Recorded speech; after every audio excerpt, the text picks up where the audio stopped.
In the first Mass Effect game, Commander Shepard is tasked with killing one of the most powerful and well-respected Asari matriarch. Her name is Benezia. Just before you take on the mission, her daughter, Liara, is added to your team. You don't know each other well, but she knows your mission, and has accepted it. Upon reaching Benezia, you learn that her actions haven't been her own, but instead the result of outside influence from the main story villain, Saren. People are not themselves around Saren. You come to idolize him, worship him. You would do anything for him.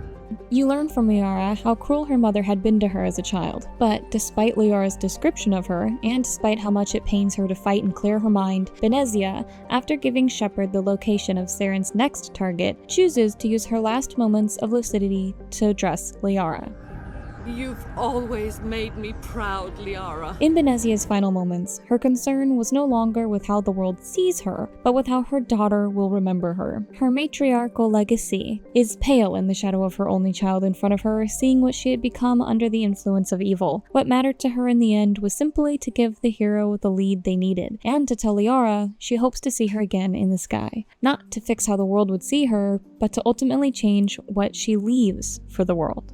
I think human nature is partly to be obsessed with one's own memory. We obsess over what our legacy will be, how we'll be remembered by those we love. There's a popularly told story about Alfred Nobel, the inventor of the Peace Prize. It's said that upon the death of his brother in an accidental explosion in one of their father's factories, Nobel was reading the paper and noticed the obituary had accidentally attributed the death to himself. They wrote of him as the Merchant of Death, and in shame and dismay at his own memory, Nobel vowed to use his fortune to establish the Nobel Peace Prize. And after 5 variations of his will and years of litigation over his estate, the committee was created.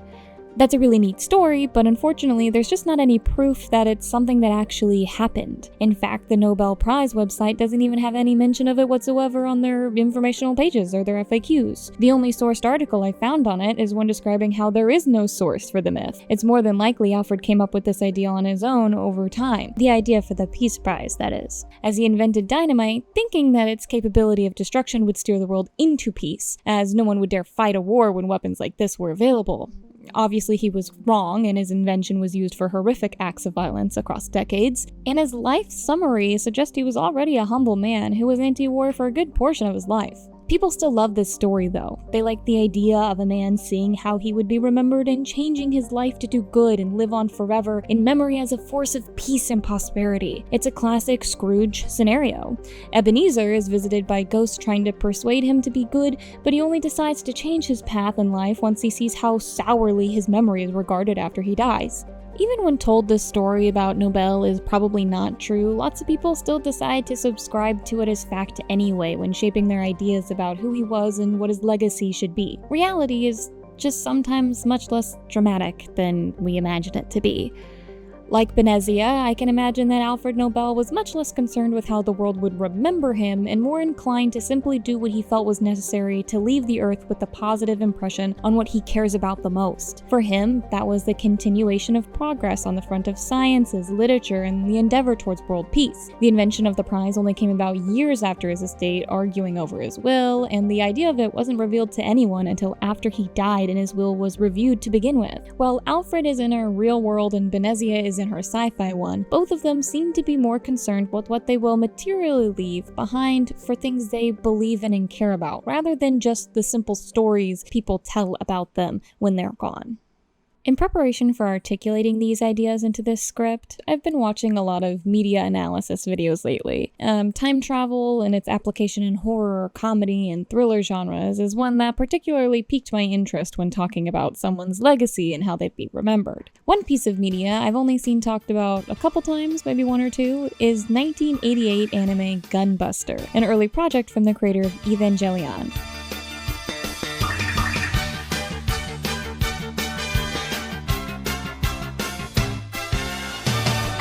The details of the plot of the show aren't important to my point, so just to hit the major and important bits for context, Gunbuster is an anime about Earth being attacked by giant space monsters. There are girls who are trained as space mech pilots in order to fight them, but the nature of the technology used to fight them puts them into time dilation. Each mission is different, so the amount of time passing on Earth versus when they're on a mission varies, but that's all you need to know for the section. The last episode of the anime is a 15-year time skip.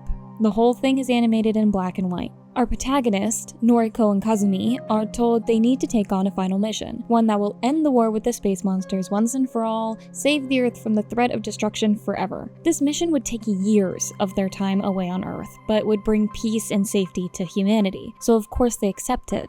Because how could you say no to a chance to stop a world-ending war that's been going on for several decades? The mission is to compress the entire planet of Jupiter into a bomb, one so massive it would trigger a black hole, eliminating the space monster's entire solar system. At some point, the space monsters arrive unexpectedly to stop them, and a battle ensues. At the end, Noriko realizes that in order for the bomb to go off, it still needs a catalyst. Its remaining power isn't enough to trigger it. She plans to use her gunbuster mech to set it off. Kazumi decides to go with her, since if they go in there attached, they can still use her ship to escape the blast. Entering the bomb and landing inside a compressed Jupiter, they sacrifice their gunbuster's core, narrowly escaping the explosion inside the remaining half, riding out the edge to the resulting black hole. Because they were stuck on the edge of this explosion, on the edge of this forming black hole on their way out, their time dilated far beyond what their mission originally planned for them. 12,000 years have passed. As they approach Earth, they see no lights, no movement, only darkness. They begin to mourn, coming to the realization that they have failed, possibly, and humanity may ultimately be wiped out despite their final effort. And they are now alone. The only two left, adrift in space. Many fans of Gunbuster consider this to be the best ending to any anime ever made. It's not a stretch to see that point of view. The emotional impact of the ending is nearly overwhelming, even without the rest of the story exploring grief and lost time. The uncertainty of what is waiting for you after so long and establishing a connection to the characters. I know I'm spoiling the ending, but I promise it hits about 10 times harder after watching the entire show yourself, so I highly recommend it. But what about it makes the ending so impactful, even without all that context of 80% of the show? It's the way it's presented, what it leans on for emotional reaction, and the subversion of what we normally would expect from an ending like this. The final episode revolves around the characters making the ultimate sacrifice. Normally one would assume that sacrifice would be your own life. A lesser ending would have built all the tension around the question of will they survive, which isn't necessarily a narratively bad choice, since knowing if a character you're attached to is going to live or die is not a bad way to end and build suspense and catharsis in your story. But in Gunbuster, the ultimate sacrifice for the pilots is not their lives, but their lives as they know them. They even tell us they don't expect to die from this task when they resolve to do it. Their sacrifice is one they have to live through. Don't misunderstand. What we're going to do isn't a suicide mission. We'll still be coming back. I know, but who can say how much time you're gonna lose before that actually happens? It could be decades or even centuries. And we'll never live in the same time again. We know that. Don't do this! We have to, so that everyone else can share the same time. When they return to Earth, it will simply be different. Their mission complete, their jobs no longer exist. That cutting-edge technology they're trained on is so outdated their knowledge is useless. They have no friends, no family, no promise of a future. For all they know, they may be the only two humans left. As they approach the dark Earth, unable to see their home of Okinawa, the reality of what they lost really hits not only Noriko and Kazumi, but the viewer, realizing the full weight of what's been left behind. As they come closer to Earth, lights begin to appear. The entire face of the Earth orchestrated and sending them a silent message 12,000 years after their mission. Their sacrifice not only remembered, but revered. A small backwards character attributing its creation to a friend whose influence remained though she has been lost to a time a millennium ago. Humanity's first words to their long-awaited heroes: welcome home.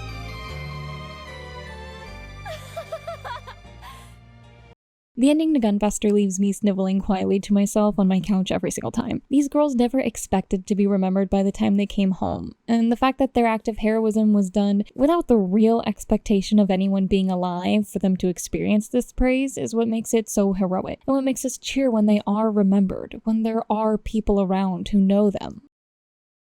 Let me talk about a story now where remembering is the point. The impression we leave and how we live on after we die depends on the stories that are told of us, and how people who tell them choose to frame us. Goodbye Eerie by Tatsuki Fujimoto is a short one-shot style manga about a middle school boy named Yuta getting a smartphone for his 12th birthday. Not as a gift for himself, but given to him from his mother as she requests that he record her final days with them before she dies of a terminal illness. Yuta is clearly uncomfortable with this, but we see him do as he was asked. We see little moments of joy in their life give way to somber quietness as their condition worsens.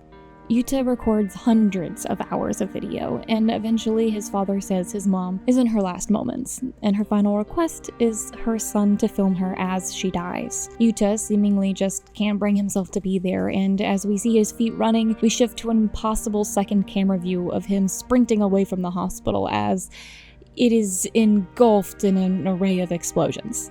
The frame zooms out to show that what we've been reading is actually Yuta's movie shown at the school festival, which he aptly named Dead Explosion Mother. Unsurprisingly, the jarring ending is not well received by his peers, and what we are seeing now that we've left the screen is Yuta filming their reaction to it. We see him scolded by a teacher for disrespecting his mother's memory, then a few interviews with students asking what they think, and yes, they hate it. Since we don't see anything Yuta doesn't film, the next page is him filming his suicide note. He plans to jump off the hospital where his mother died, and we see him climbing the stairs and looking over the edge when he's stopped by a girl his age. This is Eerie. She recognizes him as the creator of the student film at the festival, and without explanation brings him to an abandoned building where she placed a projector. She forces him to watch hours and hours of movies with her silently, until she finally explains that she believes Yuta's movie about his mother showed potential to create an incredible movie, one that he can show at the next festival, and then prove to everyone who doubted him they're wrong. She convinces him the only way to make a good film is to watch as many movies as you can. So they spend every day after school together, quietly watching movies. Eerie even gives him little assignments about summarizing what they watch into their most important plot points. Then we see months go by as their little moments of watch parties continue. Yuta writes movies, and Eerie dismisses each script as just not having that special something about it. He questions her, well, what about my first movie did you like? And she says part of the reason she loved it was the way it ended, in a way that made you doubt what was real, and the way he filmed his mother so beautifully. But she wants his next movie to be about him. Eventually, that's what Yuta does. He tells this meta-narrative of what his next movie is gonna be. Part bibliography, everything we've seen happen up to this point becomes part of the movie, with the exception being Eerie is now supposed to be a vampire. The rest of the manga blurs the line between what's a scripted moment and what is Yuta simply recording his life as he has the last 2 years. At some point, we see Eerie in the hospital. She's speaking as if she's not in a movie, but what she's saying is exactly what you'd expect to be in the script Yuta laid out earlier. She explains she was inspired by Yuta's filming of his mother and how he kept her memory, and since Eerie suffers from a terminal illness also, she wishes that Yuta would film her until her death in the same way, so she could also be remembered beautifully. Stirring up the same feelings he felt when his mother originally gave him the request, he runs home. And eventually his father comes into his room to speak to him. During the conversation with his dad, he talks to Yuta about things that he filmed for Yuta's mother. Then we see the footage of Yuta's mom that wasn't put into the movie. His mother was horrible to both of them. Yuta, hurry up and record. What are you waiting for? Don't you realize I could die? I would look ugly in a shot frame like that. Can't you tell Do you that much? want everybody to laugh at how There's ugly no point I am? in filming cats. Delete that. Are you stupid? Why won't you film Remember, as I the told money you? for that smartphone came out of my pocket. But his father still wanted the memories of his wife to be beautiful. And Yuta, on his own, without hearing that request from his father, delivered that wish in his movie. He asks Yuta if he's ever thought that what Eerie wants is to have a film of her being remembered through Yuta's eyes, the same way he remembered his mother. Yuta returns to Eerie at the abandoned building, and they watch what Yuta has filmed together. We see short bursts of Eerie as she declines in the same way his mother did. They're having a discussion together as she spends her last day in the hospital, and we're back at school at the festival. Everyone's sniffling and crying, watching Eerie die, and then we're somewhere else, back in the screen. Hey Yuta, didn't Eerie wear glasses? A retainer? Wasn't she a bit of a bitch? Well, we only ever dated in the movie. She was over-idealized, but I'll always remember her like that. Thanks. The movie ends with like an end screen, as if we're still watching it on the projector at the festival, even though we just saw the screen outside of the festival.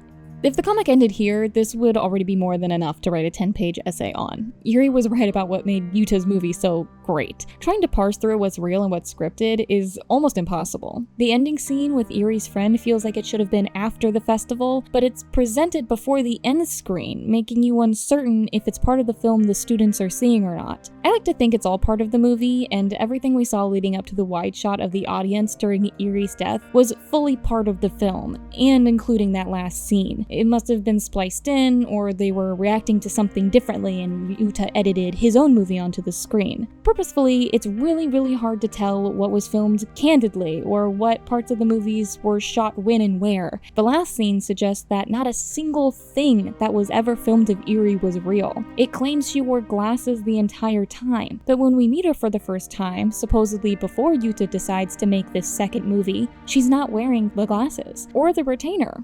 It calls everything in the film into question about what even is real. Did Yuri wear glasses? Was that just made up to repeat this idea that you could never know what's real? Is Yuri even dead? Well, luckily there is an epilogue. Yuta narrates how he just didn't feel this film was finished. He obsessed over it. He has 3,000 hours of footage to parse through, cut, recut into what is his perfect vision. We see him as an adult, middle-aged, explaining that his family died in a tragic accident, and he once again is filming his last words before going to him and Yuri's movie room to take his life. When he gets there, though, Yuri is there, watching his movie. You know, the one we just saw the end screen of? So this kind of says, yes, the ending with the friend is part of the movie that was finished at the festival and that, wide shot was just spliced in. But that doesn't explain what's happening right now. Yuri is here. And apparently she's a real vampire. And she says Yuta's movie is still missing something at the end, somehow. She explains that she didn't really die like we saw, she just reset, effectively being reborn with no memories every 200 years. But she had left this movie and letter from her past self explaining everything. She really did get to see the finished product of how she'll be remembered, something no regular human ever gets to reflect on, and she uses it to guide her now future life as a new, fresh brain. Yuta asks how she's able to live like this. She's forgetting everyone and watching all her friends die. She responds that she'll be fine because she has the movie to remember them by, and anytime she forgets, she can just watch it to remember them again and again. And isn't that beautiful? A bit dumbfounded, Yuta leaves, and he reflects on why he never could finish his movie and was obsessed with it all those years. And as he walks away, the building explodes behind him.